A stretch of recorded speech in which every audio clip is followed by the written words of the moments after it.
United States and the Taliban signed an agreement outlining a phased withdrawal of U.S. forces from Afghanistan in exchange for Taliban commitments not to allow attacks on the U.S. or its allies from Afghan territory. The troop withdrawal is expected to take place in parallel with negotiations between representatives from the Afghan government and other Afghan political groups and Taliban leaders aimed at achieving a political settlement after decades of armed conflict. CEO of the Asia-Pacific Refugee Network Nahib Awazadafas says many people feared the resurgence of the Taliban, as the US and NATO withdrew troops from Afghanistan, but she says few people thought the Taliban would gain control over the country so quickly. Representatives from human rights and other civil society organizations, including women's groups and victims' representatives, should participate in the full range of discussions surrounding the inter-Afghan talks, including in plans for implementation following any agreement. Although the Constitution of the Islamic Republic of Afghanistan and the laws enacted in the years since 2002 include many human rights protections, implementation has been poor, including in areas under government control.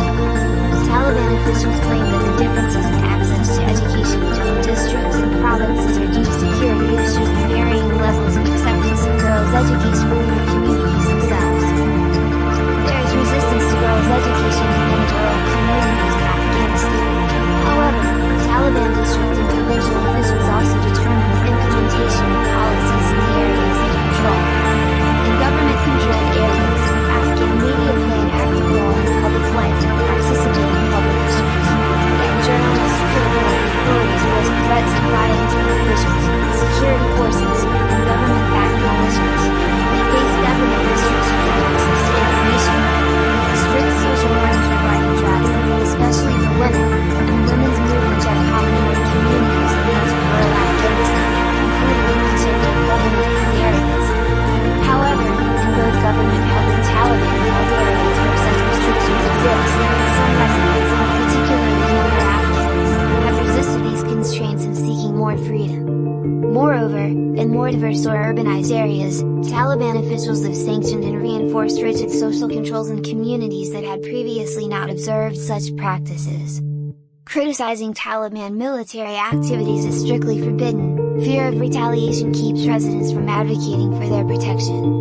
Although deploying forces in populated villages without taking all feasible precautions to protect civilians from attack is a violation of the laws of war, the Taliban have sometimes punished residents who have complained about Taliban forces entering their homes and firing on the government troops.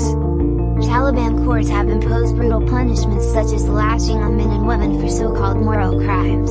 These punishments deter women from fleeing abusive situations in the home. UNAMA reported that the Taliban was responsible for 45% of the civilian casualties, and the armed group calling itself the Islamic State in Khorasan was responsible for 7% of the civilian casualties between 1 January and 30th of September. Armed groups were collectively responsible for the deliberate targeting and killing of civilians, including teachers, health workers, humanitarian workers, judges, tribal and religious leaders, and state employees. Pro-government forces were responsible for more than a quarter of all deaths and injuries between 1 January and 30th of September, with 602 people killed and 1,038 injured. These included 83 people killed and 30 injured by international military forces. According to the Afghanistan Independent Human Rights Commission, more than 100 cases of murder were reported during the year. Where these cases were reported, there was a persistent failure to investigate them. Women's participation in roles of intervention in local governments remain largely restricted.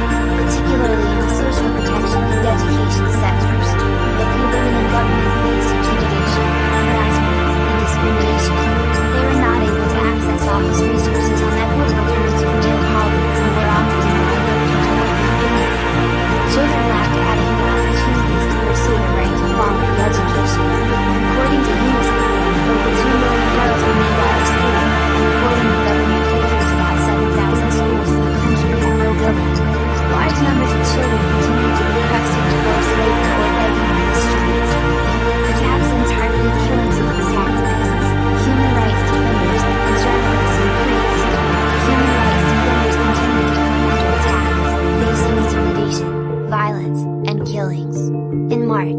government officials in Helmand province physically assaulted human rights defenders who had alleged corruption. They needed hospital treatment for their injuries. In December, the Afghan government established the Joint Commission for the Protection of Human Rights Defenders and Civil Society Activists in Afghanistan. The commission will work under the second Vice President Mohammad Sarwar Danish, and the members include activists in the Iraq. It remained too early to assess the commission's effectiveness in protecting activists or ensuring attacks and threats are investigated and perpetrators are prosecuted.